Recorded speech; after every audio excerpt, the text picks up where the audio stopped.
Mañanas en Libertad, con Carmen Carbonell.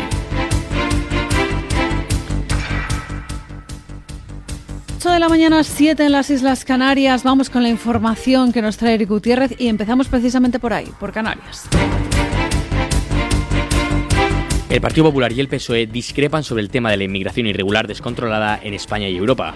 Ante esta problemática, el líder del PP, Alberto Núñez Feijóo, ha afirmado que las fronteras españolas son también europeas y que este es un problema que debe abordarse en común y en coordinación con la Unión Europea para dar una respuesta conjunta a esta situación. Por su parte, el PSOE ha expresado su opinión sobre el asunto a través de la ministra de Educación y portavoz del Gobierno, Pilar Alegría, quien ha instado al PP a actuar con absoluta responsabilidad respecto al reparto de menores migrantes. En medio de este intercambio de declaraciones, Vox, representado por su portavoz Pepa Millán, ha destacado lo que considera verdaderamente importante en esta cuestión. Así lo ha manifestado Millán en una entrevista en Canal Sur. Esta semana pasada tuvimos nosotros una reunión con el presidente de Canarias y con el ministro de Política Territorial y nos reconocieron que este problema de la inmigración ilegal descontrolada que está llegando a Canarias va a continuar y la solución que nos ponen encima de la mesa es repartirlo por la geografía española en nombre de la solidaridad. Bueno, pues solidaridad primero con nuestros compatriotas, con nuestros vecinos que sufren las consecuencias de la inmigración ilegal y solidaridad con todas esas regiones a las que el gobierno les tiene que evitar ese problema, porque en muchas zonas de España están verdaderamente saturados. Además, la portavoz ha querido hablar también del problema de inseguridad que se está produciendo en España por la llegada de los menas. Es más, cuando nosotros denunciamos las consecuencias que tiene todo esto de inseguridad, porque son personas que no vienen a integrarse, vienen a imponerse por la fuerza, porque esos menores, en su mayoría, son menores que hablan con sus padres todos los días con sus teléfonos móviles, y eso lo hemos visto en Canarias, lo hemos visto en Ceuta y lo hemos visto en Melilla. Y aquí el Partido Popular se siente muy orgulloso porque lo han dicho de acoger a cientos de menas. Y cuando nosotros denunciamos esto se dedican a insultarnos, como ha dicho esta semana la consejera de Igualdad, que nosotros queríamos exterminar a los menores. O nos ha dicho el Partido Popular que queremos convertir las Islas Canarias en una cárcel. No. Aquí hay unas leyes, hay unas fronteras, hay unos acuerdos internacionales que se tienen que hacer valer.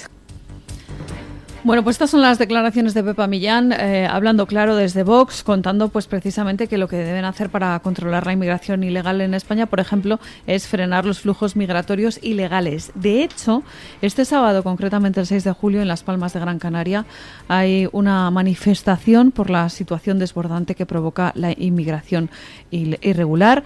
Hay una serie de presiones que piden a la Fiscalía Superior de Canarias que se prohíba esta movilización que está convocada, como les decimos, para este sábado, porque dicen que los carteles pueden ser constitutivos de delito. En estos carteles hay frases como, por ejemplo, stop mafias y tráfico de vidas humanas, stop narcolanchas patera, stop muertes en el mar, stop delincuencia, stop inmigración ilegal, Canarias tiene un límite, en fin, una serie de cuestiones que va a ver la Fiscalía Superior de Canarias si puede ser constitutivo de delito, como sobre todo haciendo alusión, pues por ejemplo, a las imágenes que incluyen estas pancartas. Como se puede ver en una de ellas, hay un caballo de Troya que está montado sobre una patera.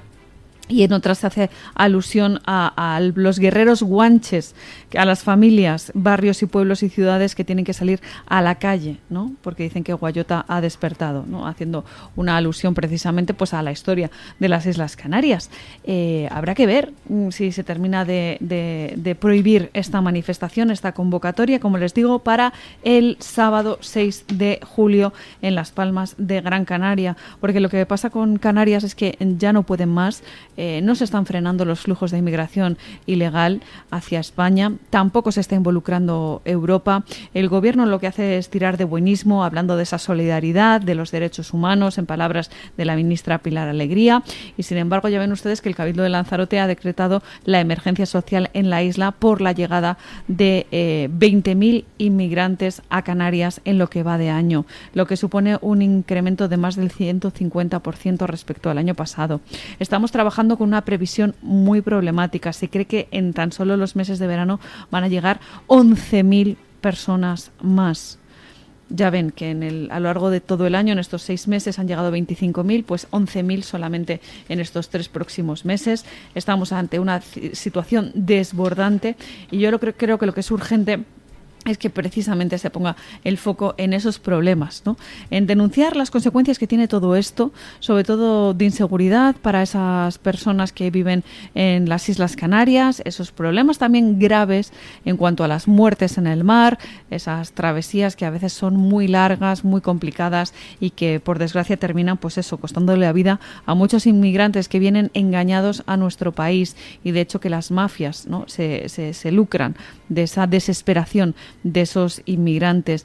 Es importante poner el foco en estas cuestiones y sobre todo escuchar a los que denuncian esas situaciones, ¿no? Por ejemplo, el caso de Vox, que denuncia esas consecuencias, y sobre todo que se ponga fin a este tráfico de personas, que ya les digo que es una situación muy dramática también para esas personas que vienen engañadas a nuestro país. El Tribunal Constitucional ordena la liberación de los exconsejeros de Innovación y Hacienda de la Junta de Andalucía, Francisco Vallejo y Carmen Martínez Aguayo. Esta decisión se debe a la anulación del delito de malversación por el que fueron condenados en el caso de los expedientes de regulación de empleo de Andalucía. Vallejo, tras su salida de prisión, ha manifestado su disposición a debatir con cualquiera sobre su excarcelación, afirmando que no existen pruebas de su culpabilidad. Si hay una sola prueba de que yo he hecho algo irregular o que he consentido que alguien haga algo irregular sabiéndolo, estoy dispuesto a debatirlo con quien quiera. Desde el Partido Popular dicen que estas excarcelaciones son un escándalo. Probablemente para ellos todo lo que no sea abusar y la persecución que han tenido durante 10 años contra muchos de nosotros sea un escándalo. Pero de verdad lo que es un escándalo es que todavía no hayan podido decir de muchos de nosotros si hay una sola prueba que nos incrimine en algo. Que estemos aquí simplemente porque hay alguien que intuye que como era consejero tenía que saber lo que hacían en otra consejería. Además, el Constitucional ha instruido a la Audiencia de Sevilla que reduzca las penas del exconsejero de Empleo, Antonio Fernández, y del exviceconsejero Jesús María Rodríguez Román. Por otro lado, desde el Partido Socialista han querido dejar claro que la ley de amnistía, que está sirviendo para sacar de la cárcel a los condenados por los casos de los ERE, se está aplicando a la perfección. Así lo ha declarado el ministro de Justicia, Félix Bolaños. Quiero mostrar en primer lugar, como siempre, respeto a las resoluciones judiciales, aunque en este caso pues no comparta ni los argumentos políticos ni los argumentos jurídicos que contienen los autos del Supremo. España es un Estado de Derecho, es un sistema garantista de recursos para proteger precisamente los derechos de los ciudadanos y también para garantizar que la ley se aplica. La ley de amnistía, que recordemos el nombre, es la ley de amnistía para la normalización política, social e institucional en Cataluña, se está aplicando con normalidad. De hecho, ya hay más de 70 personas que han sido amnistiadas y, por tanto, se está aplicando la ley de amnistía con total normalidad. Por eso quiero también mandar un mensaje a la sociedad catalana, a la sociedad española en su conjunto. La normalización en Cataluña es un hecho. Pues escuchaban las palabras de Félix Bolaños explicando cómo esa ley de amnistía es un auténtico coladero. Un coladero por el cual, de repente, el Tribunal Constitucional abre la puerta a la amnistía total de los ladrones socialistas de los ERE y que corrige una sentencia de los tribunales ordinarios, suplanta a los tribunales ordinarios. Escuchábamos también las palabras de Vallejo, del exconsejero, con qué desfachatez pedía pruebas cuando su caso fue juzgado por un tribunal y, de hecho, fue juzgado, condenado, sentenciado con una pena, y por eso usted entró en prisión.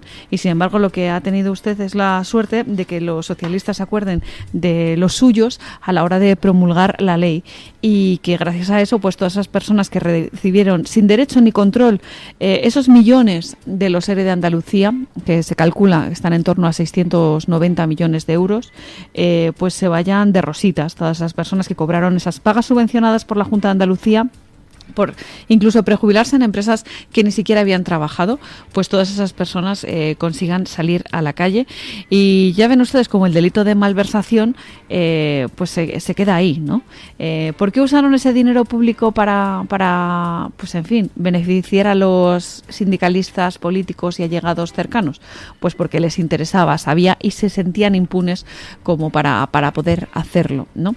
Está claro que lo que hemos visto en la ley de amnistía es esa consecuencia indirecta, no sé yo si buscada, perseguida, querida, deseada por los socialistas, que son los que han hecho esa ley ad hoc, esa ley a dedo, y vemos cómo el Tribunal Constitucional sigue ese camino, ¿no?, para perdonar los ERES y absolver pues a muchos de los consejeros que acabaron en prisión, cómo está exonerando parte de la malversación por la que se condenaron a muchas personas en el caso de los ERE. Hay algunos que aún permanecen en la cárcel, vamos a ir viendo, pues como decíamos habitualmente, el paseillo, pero saliendo de la cárcel, ¿no? Y riéndose absolutamente de todos los españoles, porque con la ley de amnistía en la mano, en la que aparece la malversación como punto de fricción, pues lógicamente el Tribunal Constitucional lo que está haciendo es sacar a todas estas personas a la calle. Así que ya ven ustedes que lo que está proponiendo el Constitucional es el total olvido, que se ampare ese reparto arbitrario de las ayudas de los ERE. El PSOE, por su parte, de nuevo lo está utilizando como herramienta para señalar a su rival político, en vez de reconocer que fue un caso de corrupción muy grave, en vez de, lógicamente, decir que han hecho esta ley para salirse con la suya, lo que hacen es tirar de indignación y decir, pero ¿por qué? Si yo era completamente inocente, ¿no? A mí me atacaron de forma injusta y por tanto pues necesito que se restaure mi dignidad. Espérense ustedes, porque al final nos va a tocar pagar e indemnizarles, ¿eh? Al paso al que vamos, al final yo creo que nos va a tocar incluso indemnizar a todas esas personas que, como les digo, fueron juzgados, fueron condenados y había suficientes pruebas en los tribunales ordinarios como para no levantarles precisamente esa condena, pero ahí está esa ley de amnistía hecha ad hoc para que se convierta en un auténtico coladero que beneficie a esos mandos socialistas. Lo que es dramático es que esta medida del Tribunal Constitucional daña gravemente la imagen que tenemos de las instituciones. Si el Constitucional, por ejemplo, fuera una institución imparcial, pues claro, tendríamos otra visión de ella, pero lo que estamos viendo es cómo está colonizada también por el Partido Socialista, cómo el Partido Socialista es el que presiona al Constitucional y le ordena que anule las penas de sus socios, de sus aliados, cómo utilizan precisamente esa herramienta para decirle lo que tiene que hacer.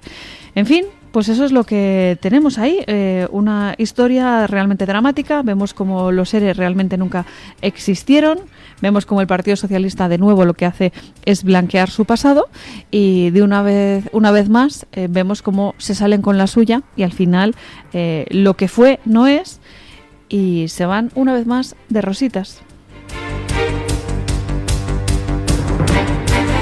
El gobierno socialista centra su atención en los alquileres turísticos, permitiendo a los vecinos vetar este tipo de arrendamientos. En su última comparecencia, la ministra de Vivienda, Isabel Rodríguez, adelantó que, junto al Ministerio de Justicia, están preparando una nueva redacción de la Ley de Propiedad Horizontal para empoderar a los vecinos en la decisión de aceptar o no pisos turísticos en sus edificios. Rodríguez también subrayó que se reformará la Ley de Arrendamientos Urbanos para limitar los alquileres temporales a estudiantes, investigadores y casos demostrables. Hemos de regular fundamentalmente la causalidad. La temporalidad dependerá de la causa. Si es un curso escolar, serán 9 meses. Si es un festival cultural o un acontecimiento deportivo, lo será 1 mes, 2 meses, por el tiempo que dure ese acontecimiento. Si es una investigación, puede ser 1 año o puede ser 1 año y 3 meses. Por tanto, la causalidad determinará la temporalidad. Y es necesario que podamos acreditar esa causalidad a la hora de formalizar el contrato. Igual que para un contrato ordinario de alquiler se nos puede requerir nuestra nómina o nuestra historia laboral, pues la idea es que se requiera de esta causalidad para poder justificar que el contrato efectivamente se debe al interés de la temporalidad y no está ocupando otro tipo de contratos necesarios para el desarrollo de la vida ordinaria o abusando de él en términos de te lo alojo en el temporal y después me hago cargo del turístico durante los meses de verano, que es una realidad que conocemos se está produciendo. El Gobierno opta así por regular los alquileres temporales tras analizar las propuestas presentadas por asociaciones relacionadas con el sector inmobiliario, agentes sociales y del colectivo de inquilinos. Estos últimos han mostrado su descontento con estas medidas, ya que han declarado que resultan ineficaces, perpetúan prácticas abusivas y no ofrecen una protección adecuada para los inquilinos. Según han comunicado, el reglamento propuesto permite seguir utilizando el alquiler temporal para cobrar honorarios al inquilino o para hacerle pagar una fianza más alta de la permitida, y añaden que esto sigue siendo una brecha para burlar la regulación de precios y para aumentar el precio cada año. Pues ya lo ven, señores, el gobierno quiere prohibir ahora los pisos de alquiler turístico, o sea, una nueva injerencia del gobierno. Nueva injerencia del gobierno en la propiedad privada. Lo que hace es trabajar para prohibir. Nos pueden vender como quieran esta medida, pero lo que hacen es echar balones fuera respecto a un problema y lo que quieren es pues cerrar apartamentos, como anunció Barcelona y como de hecho Cádiz también se ha sumado a esta iniciativa, ¿no? La de prohibir los alquileres turísticos en el centro. Es una medida que no lo sabe el gobierno o quizás no ha querido enterarse, va a causar elevados costes económicos y sobre todo judiciales, porque habrá muchas personas que demanden, ¿no?, por parte de los propietarios afectados, que probablemente reclamarán esas indemnizaciones, ¿no?, porque prácticamente lo que hacen es expropiar una licencia que tenía una rentabilidad económica y que por tanto pues les beneficiaba a esos propietarios que tenían esos inmuebles destinados al alquiler turístico. La propia ministra en la cadena SER dijo que si era necesario iba a prohibir a plataformas como Airbnb, una empresa a la que ha atacado directamente. Esto es sumamente importante porque lo que está haciendo la ministra es señalar a esa empresa y de hecho preocupa, ¿no?, que haya un señalamiento de esas marcas en particular. España especialmente está volcada con el turismo porque supone casi un 70% del crecimiento económico y lo que hace el gobierno es encima fomentar el rechazo hacia el turista, poniendo parches a los problemas. En fin, en cuanto a la vivienda, parece ser que está en un limbo, ¿no?, el gobierno, esperando a que mágicamente se resuelva. Y lo curioso es que en vez de hacer propuestas definitivas y eficaces, lo que hace es dañar al sector hotelero, dañar la convivencia en el día a día con los barrios con este tipo de medidas. La verdad es que debemos estar agradecidos al turismo. En vez de ponerle coto, deberíamos fomentarlo, porque va a haber algún momento en el que los dueños ni siquiera quieran comprar viviendas, ya no solo para ponerlas en alquiler, por lo dañina que es la ley de alquiler que promulgaron hace unos meses, sino que también van a ponerle coto precisamente al alquiler turístico. Y esto pasa en Barcelona, esto pasa en Cádiz, como les decía, y también Madrid. El Ayuntamiento de Madrid, del popular José Luis Martínez Almeida, ha decidido suspender las licencias para pisos turísticos y tramitar una ordenanza en la que las sanciones se incrementen, ¿no?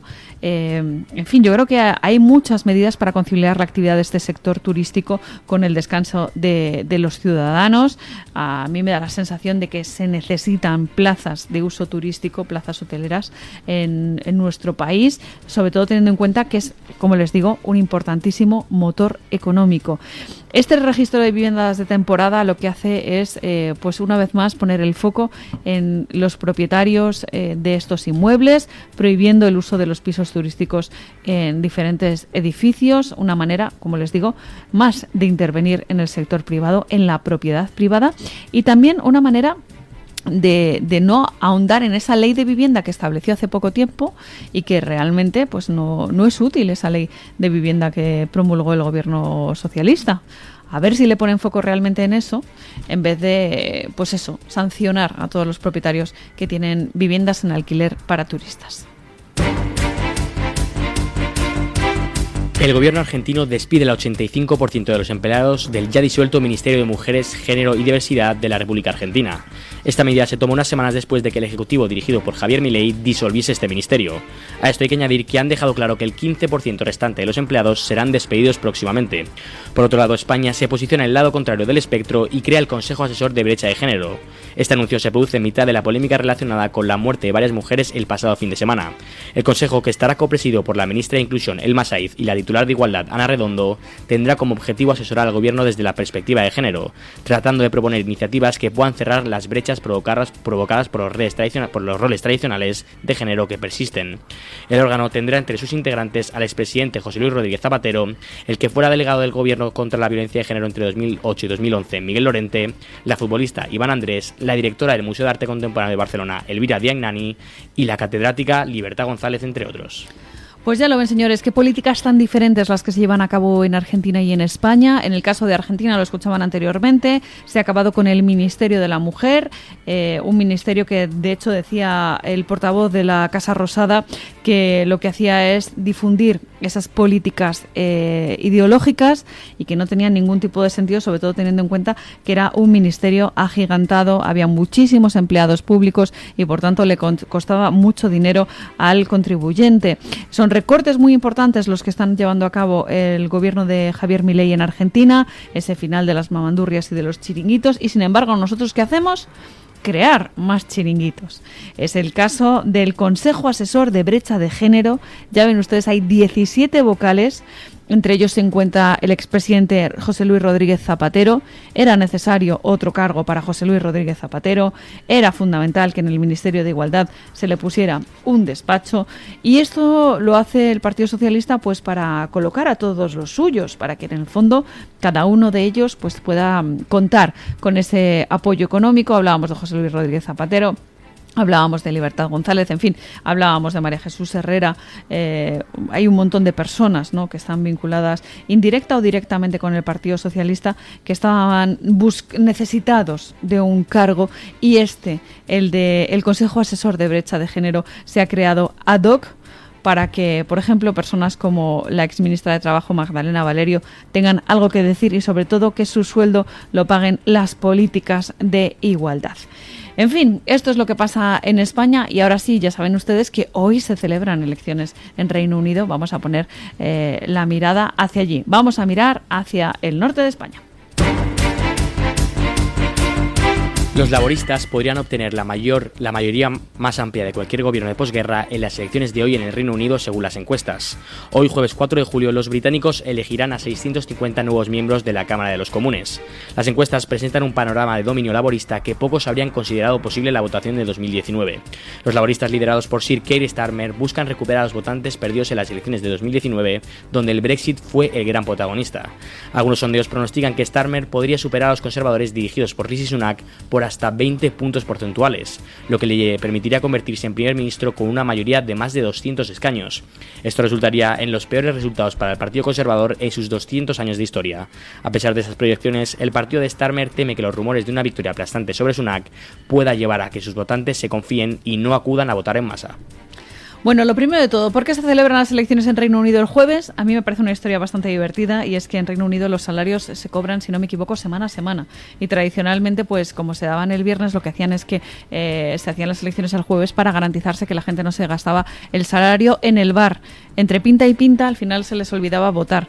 Así que, pues por lo menos se hacían las elecciones en jueves y se garantizaban que estuvieran sobrios y que tuvieran la cabeza fría pensando en ese salario, en esa nómina que iban a cobrar, por así decirlo, el día siguiente. Esto es simplemente una anécdota para hablar de estas elecciones que muchos están calificando de históricas, diciendo que, bueno, que la cosa está bastante complicada para los conservadores, que la única duda es cómo de dramática será la caída de los conservadores.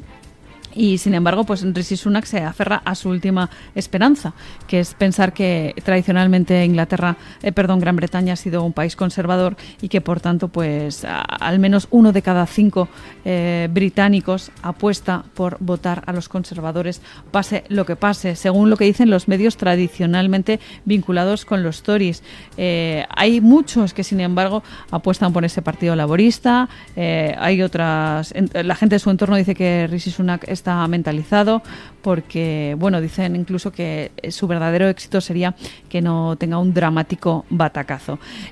Hay un interesante análisis que nos dejó Ana Stafford, nuestra corresponsal en Reino Unido, a través de las redes sociales. Ella decía que iba a subir mucho Reform porque iba a aunar mucho voto de defensa de valores y soberanía británico, sobre todo del espectro ideológico, y también ese voto conservador que está disgustado, que está molesto. Pero claro, ella decía que hay dos opciones para justificar por qué esos conservadores iban a apoyar a Reform, y era porque o igual no se habían leído el programa electoral que llevaban, o que tenían un cabreo monumental hasta el punto de decidir apostar por apoyar a Reform, porque Reform está en contra de esa inmigración, pero no solo la ilegal, sino también la legal, Y de hecho, lo que están diciendo es que, pues, en muchos casos lo que quieren es que no venga nadie de otro país a conseguir empleo. También están en contra de una serie de leyes ideológicas. En fin, hay algunas de esas ideas, según nos dice Anna Stafford, que persigue proteger a las mujeres, pero que no se están llevando a cabo de manera adecuada, de tal manera que permitir, pues, algunas eliminaciones de leyes, como por ejemplo la Equity Act, es una auténtica barbaridad. Los conservadores proponían cambiarla por otro tipo de medidas, pero ya ven ustedes que lo tienen muy complicado. ¿Por qué? Pues porque en Reino Unido hay una situación de auténtico hartazgo. ¿Qué defienden los conservadores? La soberanía energética, las centrales nucleares, la inmigración ilegal cero. En fin, no hay correspondencia, por así decirlo, entre Partido Popular y Vox con los conservadores y Reform en Reino Unido, como también les contamos que tampoco había mucha correspondencia con lo que pasa con Francia, ¿no? Que muchos vinculan a Marine Le Pen con Vox y hay algunos puntos de fricción. En el caso del Partido Liberal, tienen la cuestión complicada, por así decirlo. Dicen que es una mezcla entre Labour y conservadores según el tema que aborden, pero no van a contar con el apoyo mayoritario. Dice Anna Stafford que además en UK, en Reino Unido, no hay voto en blanco, es una papeleta única en la que cada uno, pues, elige a un miembro del Parlamento por circunscripción, y dejarla en blanco es prácticamente un voto nulo. Considera que van a ganar los laboristas por goleada. Nuestra corresponsal en Reino Unido dice que el sistema de elección de un miembro del Parlamento por circunscripción tiene ventajas e inconvenientes, pero que genera más fácilmente grandes mayorías. Así que, por así decirlo, para que ustedes lo entiendan un poco mejor, se parece en cierto modo al voto del Senado, para que vean esa comparativa con Reino Unido. En cualquier caso, estaremos pendientes de lo que pasa en Reino Unido. Las encuestas, ya les digo, que anticipan una durísima derrota de los conservadores en esas elecciones que se celebran hoy. Será, salvo sorpresa mayúscula, pues que tenga que desalojar precisamente el 10 de Downing Street el bueno de Rishi Sunak, que decidió adelantar comicios después de que las encuestas lo situaran en una posición muy desventajada. La campaña ha sido insuficiente para que la gente cambie su intención de voto. En fin, ya les digo, muy pendientes de lo que pasa en Reino Unido y también muy pendientes de Estados Unidos, que hoy celebran su día grande. Ese 4 de julio, ese día de la independencia, es el momento de hablar con Williams Perdomo, que nos trae la última información desde Estados Unidos, gracias a Voz Media. Don Williams, muy buenos días. Un gusto saludarle nuevamente, doña Carmen.